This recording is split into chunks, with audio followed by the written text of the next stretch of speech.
Hello and welcome to Clay Pigeon in Dorchester for the penultimate round of the 2022 Ultimate Karting Championship. This is the circuit that launched Jenson Button's career, and by the end of this weekend we'll have a good idea of those drivers that will be topping the championship tables and have the right to call themselves the Ultimate Karting Champion. And in the process they will have maybe taken another step on their journey to emulating the career of the man himself.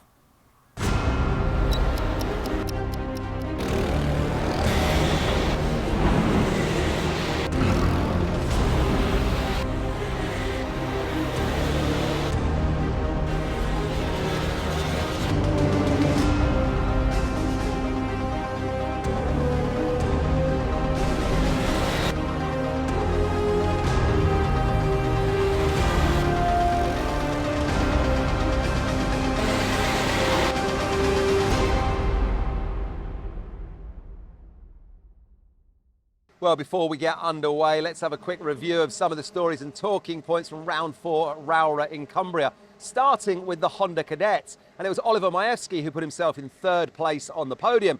But ahead of him, the competition was both fierce and dominant, with Rocco Shenton taking 2nd place in every heat, the pre-final and the super final. Only to be topped, though, by Kenzo Craigie, who achieved exactly the same, winning everything, but obviously taking the top spot. So well done to both of those young drivers there. Kenzo drives for Ambition Motorsport, who are headed up by Paul James, and I'll be catching up with Paul in the next programme to talk about some of the changes that are coming in 2023.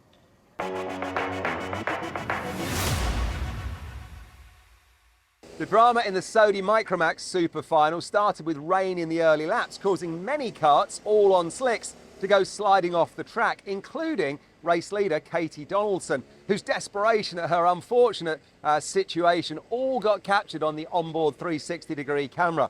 Something of a Charles Leclerc moment for Katie there. But the man who reaped the benefit came home in first was James Roberts. Daniel Minto and Tyler O'Neill finishing 2nd and 3rd respectively. Both made up 6 places each to rescue what had been an otherwise ordinary weekend for them. Roberts now has a comfortable championship lead coming into this round, and depending on how well he does, we could see him wrap up the 2022 season here. The driver that made up the most places in that super final, though, was Oliver Warner. 7 overtakes in total to come home in 5th.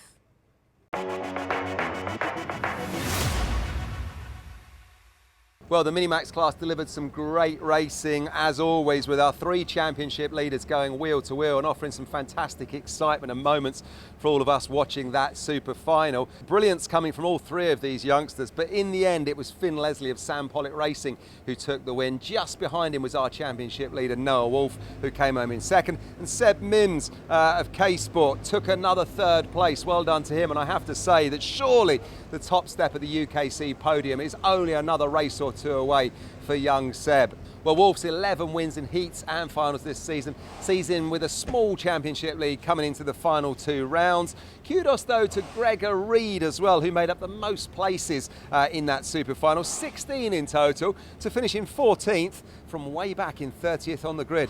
Nice work, Gregor. Staying with Sam Pollitt Racing, because they were celebrating once again in Junior Rotax, where Charlie Hart, with his eyes firmly, I would imagine, on his dad's Mercedes AMG GT4 car, hoping to drive that one day, took a hard-fought win in the super final. And like Kenzo Craigie and Honda Cadets, he won every heat, the pre-final and the super final up to that point.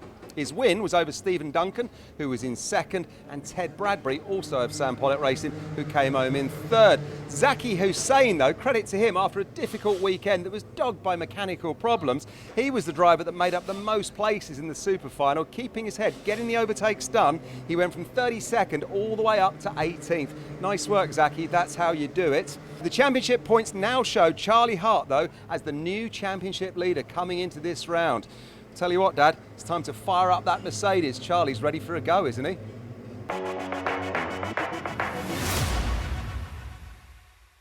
Well, in Senior Rotax, there is one man who is showing that he is really in tune with his car in the UKC Championship, and that is Caden McQueen. He finished first, and once again, it was by a considerable margin. The action behind Caden, though, was as exciting as it was full of post-race talking points, with Jamie Rogers, the man who actually crossed the line in second, being excluded after the event for ignoring multiple black flags. And that meant then that Kern Sang actually found himself finishing second and Louis Harvey in third. Jamie's exclusion has actually blown the championship wide open. Louis Harvey now leading, but I have to say, I think this one is going to go down to the final race at the final weekend, because they're all pretty tight at the top now and there's a lot to drive for.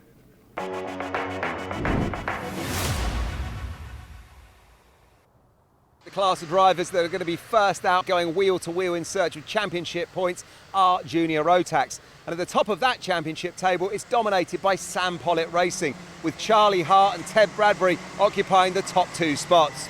Let's see how they've qualified and who else has taken one of the 34 grid positions in the super final, as we go and join your race commentators, Jake and Alan. Well, it was dry. It's now absolutely chucking it down. Gabe Fairbrother and Ollie Stevens on the front row of the grid from Ted Bradbury and Blake Ticehurst. Then Leo Burgess and Ben Bartlett from Lomax and Baker, Bullock Carter and Charlie Hart.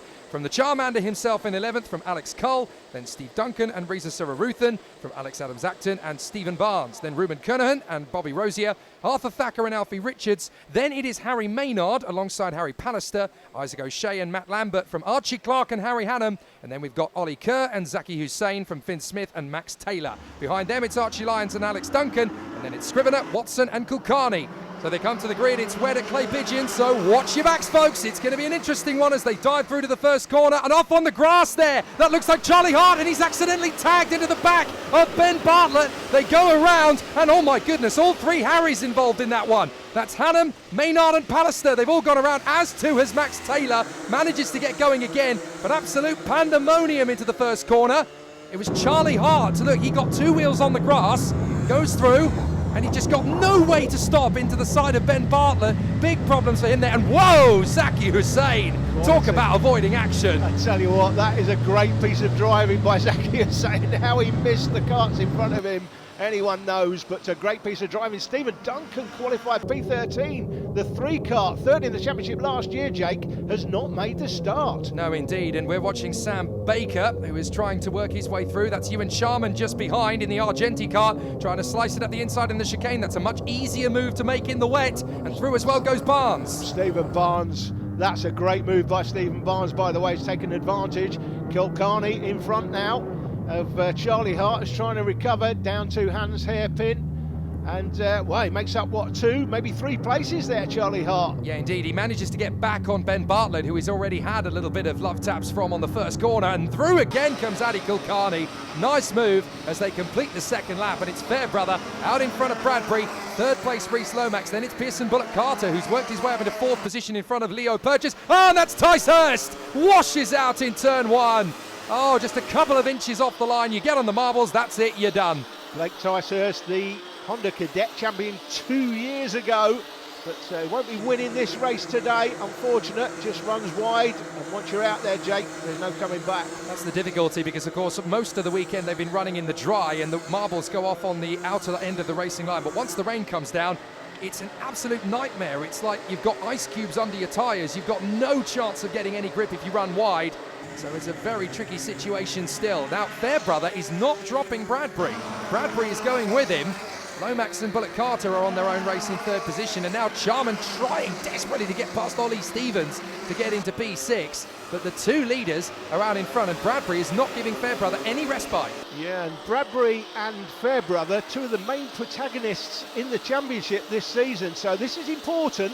Fairbrother will want to hold on out front, and Bradbury will want to turn that position over. Oh, that's Pearson Bullock Carter. He manages to get into 3rd place on the inside of Lomax. Good overtaking move there from the 15. So Pearson Bullock Carter slices up the inside, and there's great badinage further back. Barnes on the grass again as he goes wheel to wheel with Ewan Sharman. I am not going to be shoved around this racetrack, matey boy. And he gets through. That's very nicely handled by Stephen Barnes. Very committed, disciplinarian as well as he comes back onto the racing line. And we're back on board with Baker, who is there in 8th place. Charman back down to 9th in front of Alex Adams-Acton. And then Ruben Kernahan trying to work his way through the field with Zaki Hussain and Matthew Lambert just outside the top 20, as you can see on the screen. But Harry Pallister managed to get going again after his moment. So too did Blake Ticehurst, actually. He got going again, but sadly Harry Hannam, involved in the first lap incident, did not. Should point out that we do have a bit of a problem with the timing. It goes 1st to 10th, then shows 21st to 30th, then it will show the drivers after 30th, but he doesn't seem to come back and show 11th to 20th, but you can see them scrolling at the bottom of the screen. So there you go, 11, 12, 13, 14 and 15 all at the bottom of the screen now. Fastest lap set by Ted Bradbury. That was a good battle going through the first corner. It's brave to run round the outside.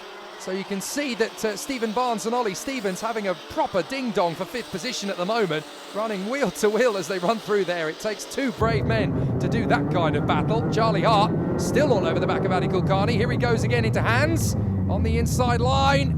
And that'll do nicely. So he manages to get the overtaking move, and he's obviously got to work very hard to keep that door firmly shut, because Kulkarni wants to get back on the inside again. Very close racing. Ted Bradbury now setting the fastest lap as Baker is going to lose out here on the inside line. Comes the 18 of Alex Adams-Acton. So Adams-Acton gets through. That's very nicely handled from the double-barreled superstar as he runs his way through. And look at how close Fairbrother has now got pressure from Ted Bradbury, who's set the fastest lap. He's done a 42.2 last time around, and Bradbury is all over Fairbrother. I kind of want to see what's going to happen between those two. This side by side. Fairbrother actually having to shut the door firmly in Bradbury's face. Yeah, and Bradbury, of course, can check his braking on what Fairbrother's doing in front. Gabe Fairbrother lives just a couple of miles up the road from us, Jake. So he's local to us here in North Wales. And Bradbury, but he's having a quick look behind him. That's never, or not usually, a good sign when they look behind, because they're worried about who's behind. But he's had a good look behind, so he knows he's got nothing to worry about at all. He can just concentrate on what Fairbrother's doing in front, and then concentrate on going up the inside at some point, as indeed Charlie Hart does now. Nice move by Charlie. Charlie Hart launches on the inside of Ollie Kerr. Bye-bye, buddy.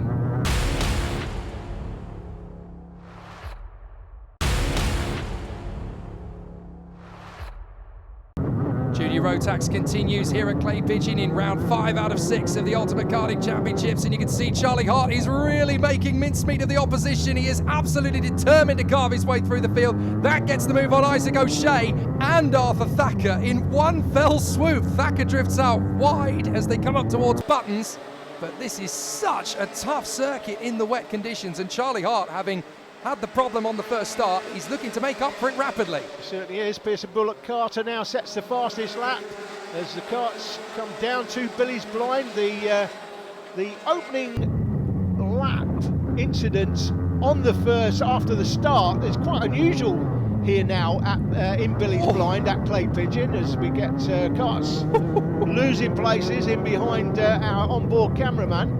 That was Razor Serabuthin. He had absolutely no response to Charlie Hart. Yeah, Billy's Blind used to be carnage through Billy's Blind, but then of course when they brought in the new front fairings, that pretty much sorted that out. But of course in these conditions, Jake, anything can happen. Yeah, it's a very tricky circuit. You've really got to be incredibly ruthless to make these overtaking moves happen.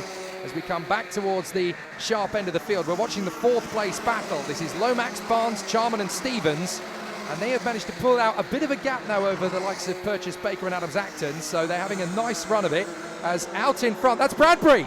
Bradbury's got through on Fairbrother. Now we didn't see where that happened, but Bradbury has got a relentless battle finally sorted out on Gabe Fairbrother. We're back on board with Charlie Hart, who's his latest victim. Back on the inside, that's the 143, Archie Clark. There's not a lot he can do about it. He's just got to watch as Charlie Hart dances through on the inside. He really has got the measure of this Clay Pigeon circuit in the wet conditions. What about this for a battle of this? It must be about a dozen carts in this group. And so that was a difficult manoeuvre to pull off. They're going to be 3 abreast into turn 1. Someone's got to bail out of this. Charlie Hart just watching for the momentum to come his way.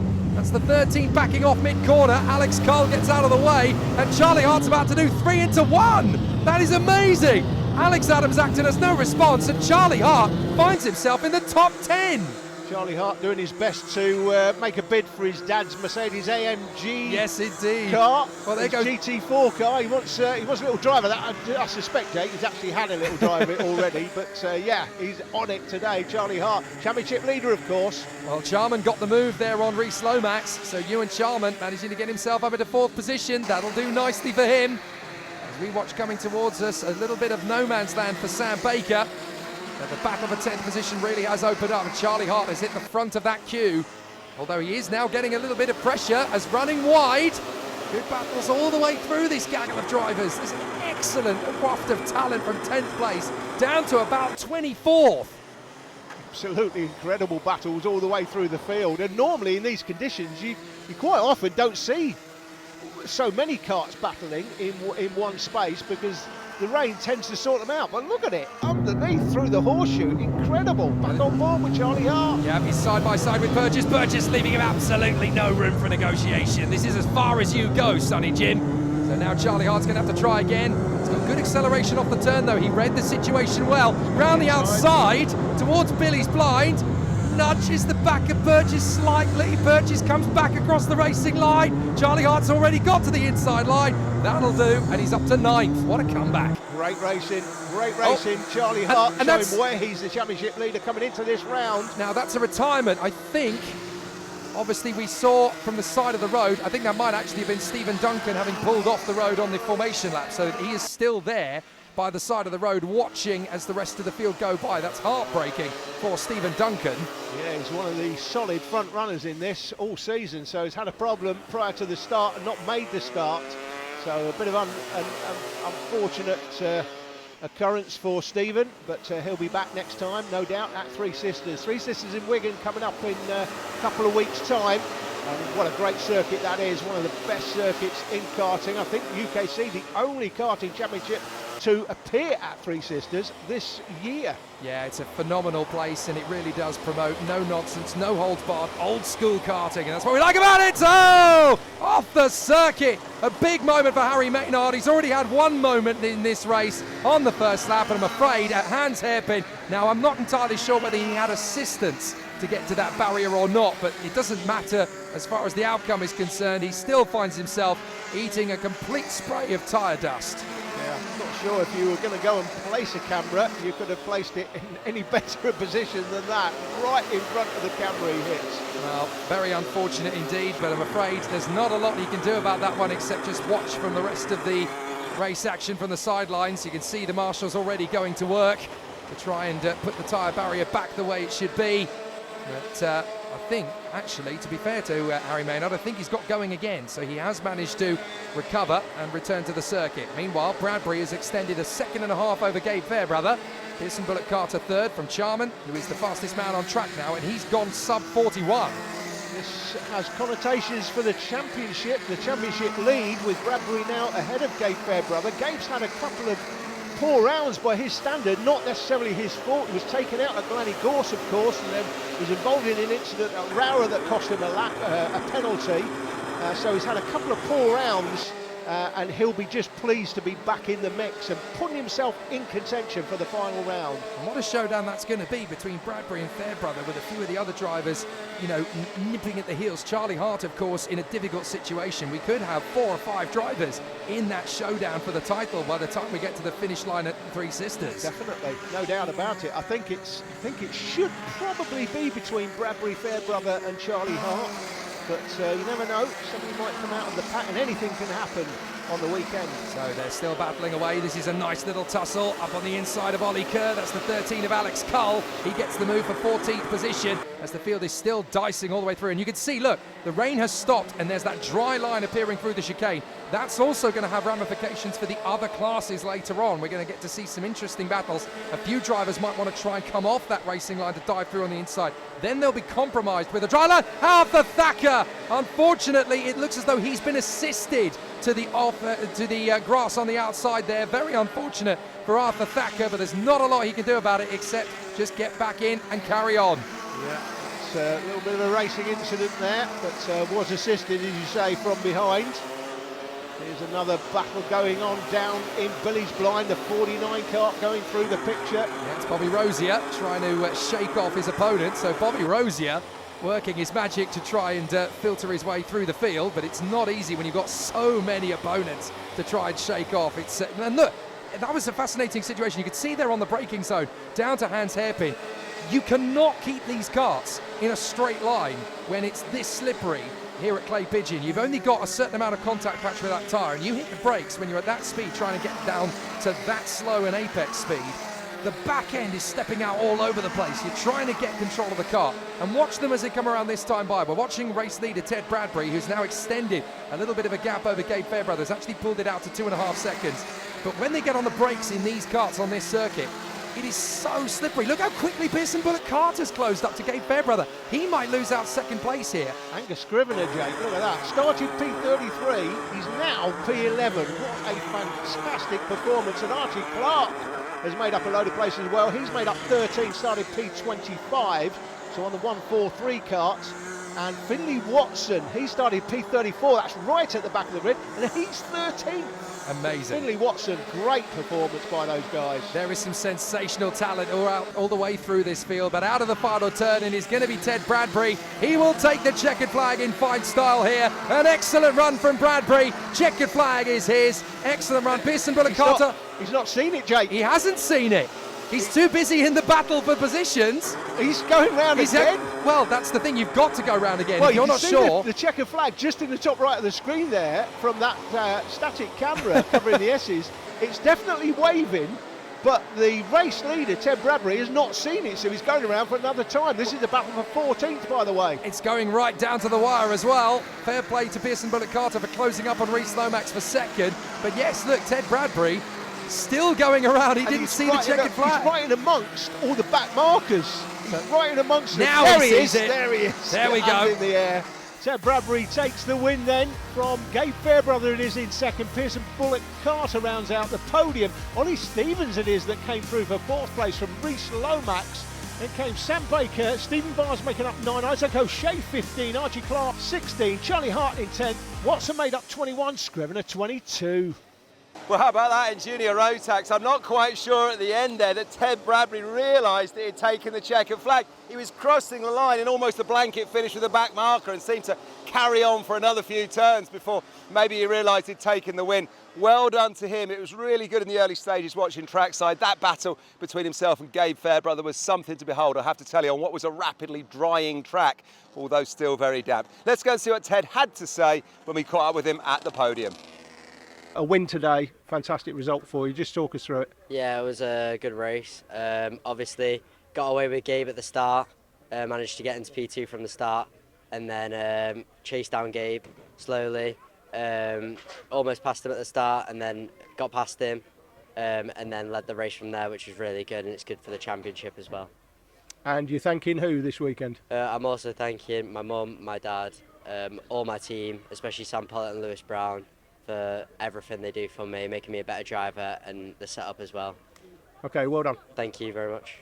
Few dramas for you at the last couple of rounds, but today went much better for you and keeps you in the championship hunt going to Wigan, one of your favourite tracks, I know. Yeah, Wigan's a very good track of ours and the teams, and it's going to be a good scrap between the three of us.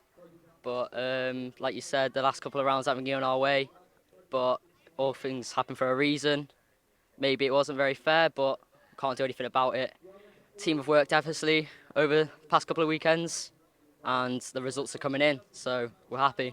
Okay, who do you want to thank? I'd like to thank my mechanic Aidan, Ben at Ultimate R, and everyone who got me out for the final, and my mum and dad. Best result in UKC this year for you. It was getting close towards the end. Third could have turned into second, maybe. Yeah, could have right at the end. First had already gone by then, but we got to second right at the end of the race, but just couldn't make the move at the end. Who's responsible for your success this weekend? Jack's Motorsport, for just everything that they've done for me. When I've moved to them, they've just made it 100 times easier and a lot better for me as a driver.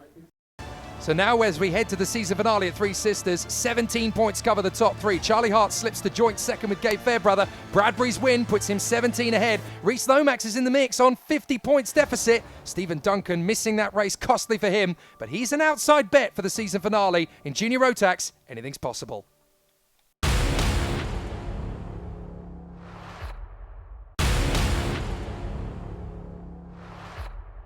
Well, next out on track, it's senior rotax, and one man who knows this class very well is in charge of the team behind me there, Hunter Motorsport, because Reece Hunter is the current British rotax champion. And the knowledge in the family doesn't obviously stop there, because you'll have heard of Kai Hunter as well. He's no stranger to a top-level karting championship podium himself. And Dad Matthew, well, he runs Warden Law. Earlier on, I caught up with Reece to ask him about the team and his journey to the top in karting. Thanks for taking time to have a chat to us. You're now running the team. Not racing at the moment this season. Tell us how things are going. Well, it's been a good weekend up to now. We've had a good test day yesterday. We've had the heats today. Had a couple of good results, won a couple of heats. The pace is there. We just need a bit more consistency from the drivers. The track changes from the morning to the afternoon, so we've just got to manage the setup changes to get it perfect for the drivers to do well. And tell us about how you're getting on with the team. Obviously, now you're the team boss. Gone are the days where you're behind the wheel of the car. You're looking after the youngsters, inspiring the next generation. To be fair, I really enjoy it. Once it's going right and we're getting the results, it's really enjoyable. Just as much as when I was doing it myself last year. And your experience, though, must be invaluable, obviously, reaching the top there at senior rotax level. And you've got youngsters below you now. Your knowledge of the rotax engine and how the whole series works, must be a real kind of boon for you when you're imparting your knowledge. Well, I've done it for a fair few years now. Okay. I've been in some of the top teams in Europe kind of thing. So the experience I've gained from other teams has been invaluable for me starting my own team. Well, I do my own engines as well. So I've got sealership of rotax engines. So it does help having that as well to gain that extra little bit exactly. for the team. What's the key to doing well here? What are you telling these youngsters this weekend? The hardest bit around this track is probably keeping the tyres sweet until the final. Right. It's a very abrasive track, but yeah, it's just about managing the tyres. Last year, I really enjoyed this track. Apart from one race where I got beat by Kai at the Old Plate, apart from that, that's the only race that I do think I've been beaten at. So yeah, I think it's a really good track. We just need to keep it get it into the drivers of how to drive properly, and hopefully we can make some good positions tomorrow. Yeah, and looking ahead at the super finals then here at UKC, penultimate weekend of the championship. Which youngsters out of your awning you're looking at that you're hoping might just get themselves on the podium if it all goes well? We've got a fair few new drivers in the team this year, so it's more the fact of them progressing a lot faster.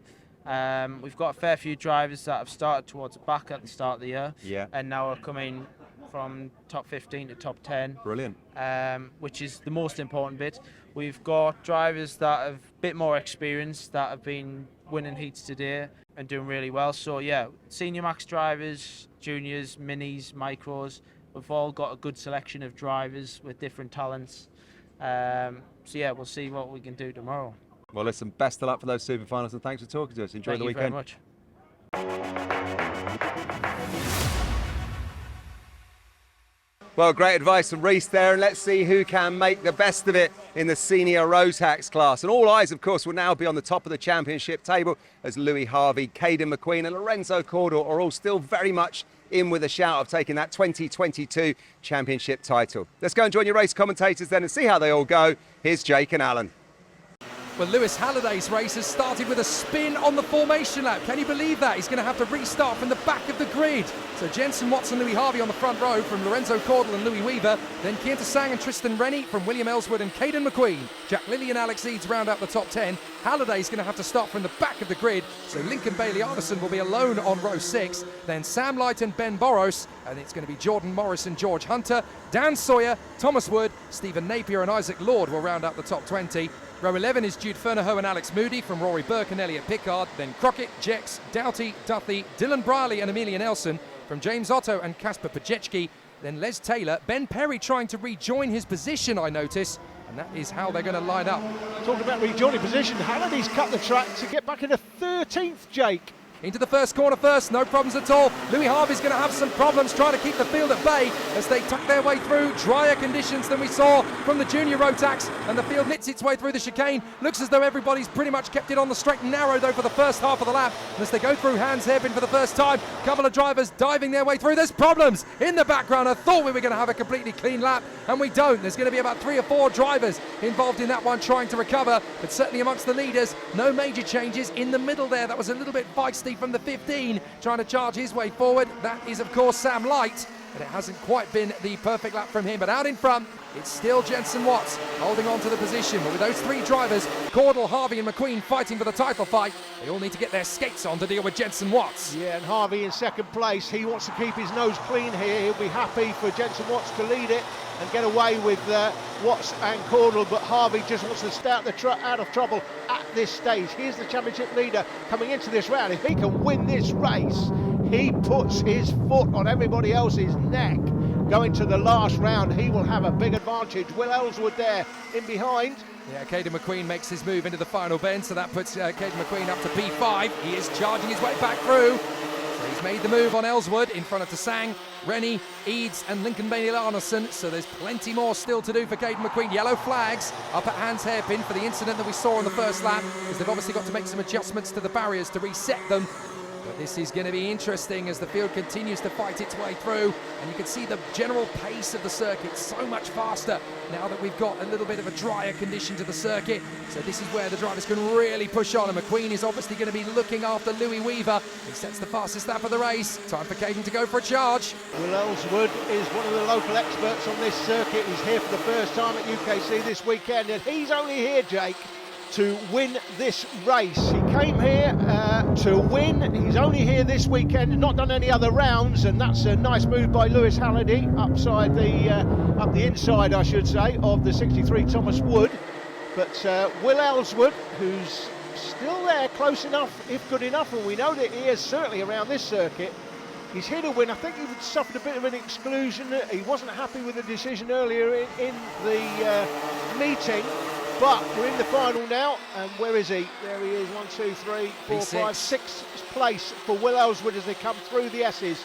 So close enough if good enough, and like I say, Jake, we know that he is around here. He will be only looking to win this, and he will know coming in, of course, that people like Louis Harvey, they're in it to win the championship. He can throw one up the inside of Louis Harvey, and Harvey, he will know, has to give him it if he can get close enough to him. Yeah, Harvey, Cordell and McQueen, they've got to play the percentages. They cannot afford a DNF here. Up the inside comes McQueen, dives in on Weaver. He doesn't even look like he's worrying about it. Weaver tried to get the switcheroo, but McQueen so quick to get back across the racing line. They occasionally joke about Caden McQueen as Lightning McQueen. He doesn't really like the comparison because he's very much his own man. But Caden McQueen absolutely rapid at getting back across the racing line to shut down the opposite lock. Very nicely done there. He's not going to get any opponents up the inside of him on the retaliation on this kind of battle. And Ellswood has just cracked open a fastest lap. Yeah, there you go. It's like I say, he's only here to win. He knows he's quick round here, and he's certainly close enough. He's in 6th place currently, but I'm not sure he's going to be in 6th place for long, to be honest. He's got the pace. From there, he's got the pace to win it. He knows that. We know that. Will he do it though? Well, Jensen Watts has now got the 3 championship protagonists right behind him. Cordell, Harvey, McQueen. This is exactly what we signed up for. Now, being told by our weather expert that rain is due. Rain could be coming. Halfway through the final. And they're all on slicks. This could be fun. Well, this is going to be down to who has got the nerves of steel and also who is the most delicate. And let's be honest, they're obviously pushing like stink at the moment, but if you push too hard before the rain comes, you're not going to have a lot of contact patch left to deal with when the rain does come. The person who's going to do well in the wet, as Ellswood gets the move there on the inside of Weaver, the person who wins the race, if it rains halfway through, is going to be the driver that's looked after their tyres well enough in the first half of the race. Jake, let me tell you something. It's not going to come down to that. They're all on slicks. If it starts raining, it doesn't matter who's looked after the tyres. It's who drives best in slicks, on slicks, in the rain. And it'll be those that have tested on slicks in the rain that could potentially come out on top. So, how do you fancy it if it starts raining and you're on slick tyres? You can't go on the racing line, because if you go where the rubber is, it's like ice. Literally, if you walk on a wet track where rubber is in a pair of normal shoes, you'll feel how icy it is. It's like ice underneath it. But it's also all those random birthday parties on rental carts in the dry conditions when it starts raining. Those will all have helped as well. Yeah, that's true. They do say, if you want to get good at racing at this level, wait until it rains, get out there and don't put wet tyres on. That's how you learn how to really control it. Now we've got a bit of a pressure cooker building. Halliday's trying to make a comeback on the inside. Not a lot of space to play with, but he gets the move on Boros there. Very nicely handled as he dives in on the inside. So Lewis Halliday obviously should have started the race P11. Had to start from the back after spinning on the formation lap. That's a spot of rain on his camera, I noticed. So if it gets any heavier than that, they're really going to start having to think about this.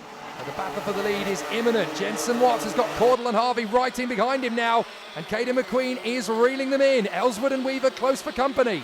Sang 7th, Eads, Rennie and Hunter, all very close in behind as well, so it still could go anybody's way. Jack Lilly versus Bailey Arneson in front of us. Lewis Halliday dives in on the inside of Hans Hairpin, and you can see that there are spots of rain coming on the camera lens, so it could get heavier anytime soon. We drift wide. Here comes the move from Ben Boros, but we're back on the inside of Buttons, and now Jude Fernahoe's going to get the move on the inside into the final turn. Brilliant racing so far here at Clay Pigeon.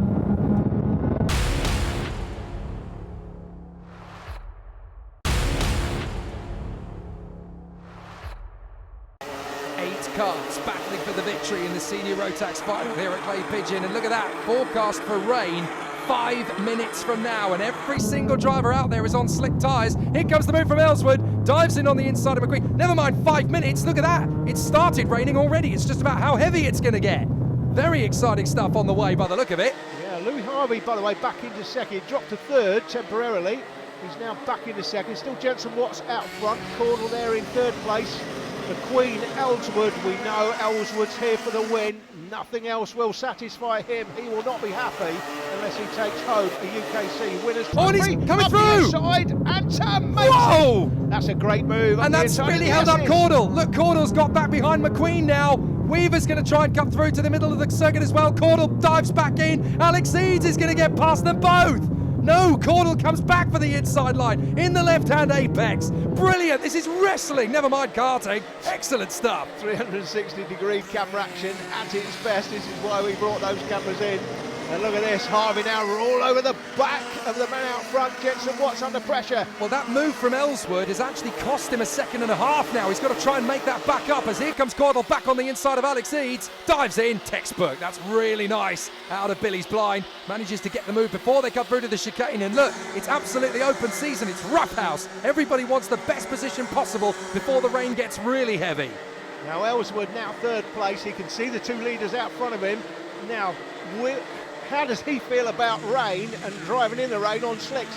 He might think, you know, if it starts raining, this is a great opportunity for me, which of course it will be. And don't forget, the two out front, they get to the corners first next time round. So if it starts raining, the next lap round, the grip will not be where you thought it was the first time. It's another nice little move there. Yeah, lovely overtake from Halliday on Bailey Arneson, so that's really nicely handled. And you can see still Jensen Watts, he's just been hanging on to this lead for dear life, but this is what Louis Harvey wants him to do. He wants him to lead the way. He wants Jensen Watts to do all the hard work until the moment is right. Now, we're looking for the battle for 7th there. Now, as I said earlier, and this now comes into play as Harvey goes for the lead. Now, Ellswood in third knows, and that's a good switch back for the lead. Ellswood knows Harvey, and maybe Watts to some extent, but Harvey definitely is a championship leader. Ellswood knows that. He is throwing one up the inside, knowing that you have to move out of the way or we might collide. Yep. So Ellswood's here for the win. He doesn't care about the championship. He's going to go for it if he gets there. Well, Watts and Harvey have already conceded a second of that 1.5 second deficit just by battling. Look, Watts taps his helmet to Louis. Stop racing me. We've still got a long way to go. Come on, think about this. Will Ellswood is on us like a ton of bricks. Yes. And he's going to be rocketing up the inside, given even an inch of a chance. Started 7th, now 3rd. It doesn't look like he's going to be 3rd for long, does it? He's right on him now. Here comes Ellswood. Yeah, Ellswood's going to be on this. This is absolutely crucial for Louis Harvey to sit there behind Jensen Watts, pick his moment, doesn't want to get into silly business. The championship is very much on his mind. He wants to win, but he also doesn't want to concede too much to Ellswood, because then he falls the risk of getting into the clutches of Caden McQueen. Lorenzo Caudle is just going to have to settle for a top 6. Here goes Harvey, diving up the inside, and there they go. Now the rain is starting to fall. It's getting heavier, and Harvey has just hit the front at the perfect moment. Here comes Ellswood. He's going to try and go the long way round, because that's where Jensen Watts is placing him. Runs round the outside, and look, it's got properly heavy now. Caden McQueen is suddenly all over them. Ellswood trying to come right round the outside. There's no grip at all. Here comes Ellswood, dives through on the inside into Buttons. In a second, back on the retaliation. Watts gets better traction. So now Ellswood can try again out of the final bend. He's going to get alongside. Watch out for Caden McQueen. He's going to dive in through the first turn, and McQueen's up to 3rd. Oh, and Ellswood's down to 4th. That's so frustrating for him, but what a race we've got on here. It is properly coming down. There goes McQueen, dives in on Watts, into second place, passes his teammate. So now Caden McQueen into second place. This is what he's been waiting for. Look at it. It's absolutely chucking it down now. And they're McQueen all loses on his, slicks. he loses his braking point, Caden McQueen, so that's going to drop him down again. Look, there goes Watts through into second place, but he's going to run right round the outside to try and come back in on acceleration. Ellswood is being patient in fourth place. Watts using the curb, McQueen not. Absolutely torrential all of a sudden. A minute and a half to go, and anything can happen from here, and they're not going to red flag it for this. They're just going to keep it going. Well, no, neither should they.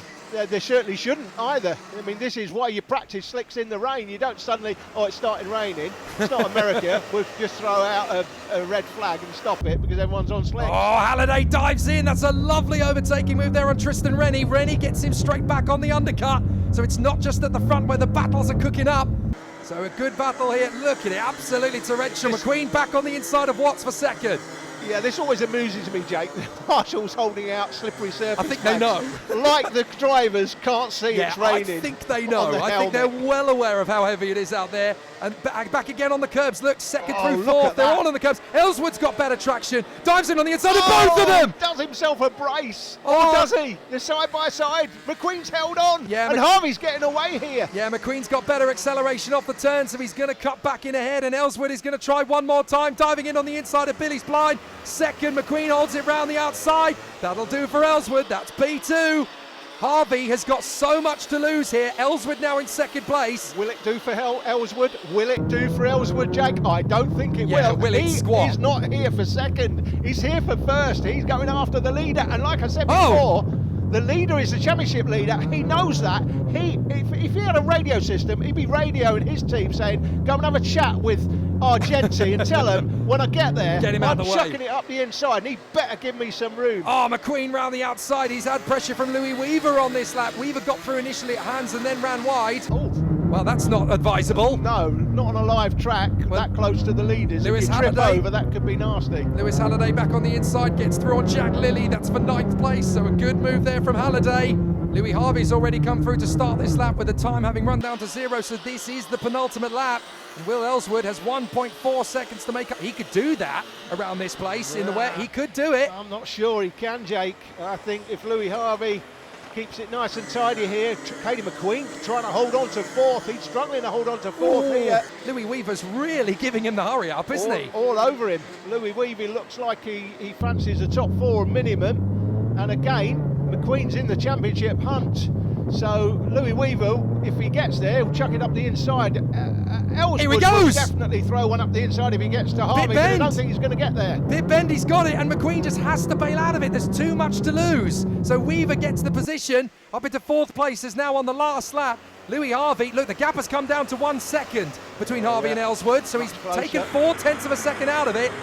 Ellswood is shocking it through every apex in the hope that Harvey's just going to be a little bit more conservative than him. It would have to be a super lunge though. It would have to be a super lunge if he's going to go for it, and in these conditions I think he'll go straight off if he tries it. And it'll be in the final bend. He's going to have to make the move as well as Halliday dives in on the inside of Cordell, but Cordell gets him straight back.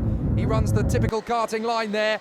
Harvey coming through buttons for the first time, and then he'll take bit bend. Surely Louis Harvey is going to finish this off in fine style in front of Will Ellswood. Tiptoes around, and I'm afraid Will Ellswood has run out of time. Louis Harvey takes the victory at Clay Pigeon in the wet at exactly the right moment in terms of the championship fight. That couldn't have gone better for Harvey, with his main rivals McQueen and Cordell down the order off the podium. So that is absolutely crucial for Louis Harvey heading to Three Sisters for the season finale.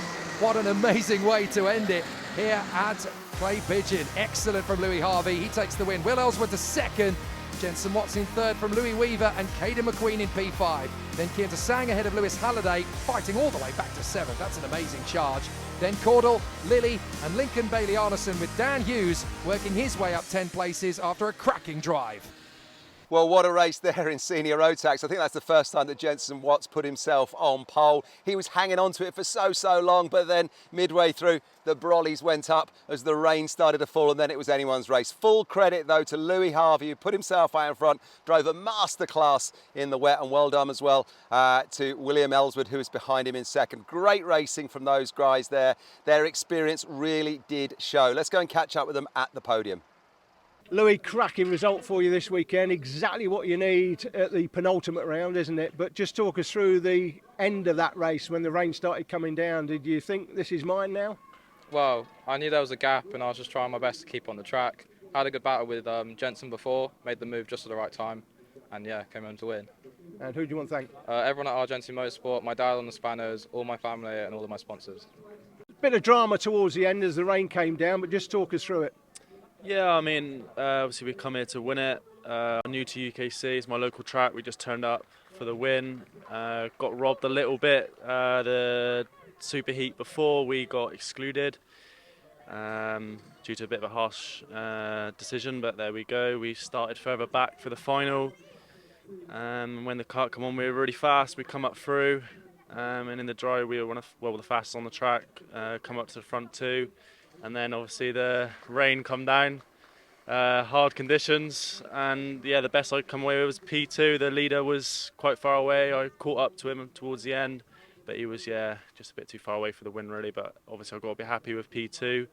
It's just a good result. So yeah, I've got to thank my dad, obviously, people at Eternal Kitchens as well, and yeah, my whole family overall.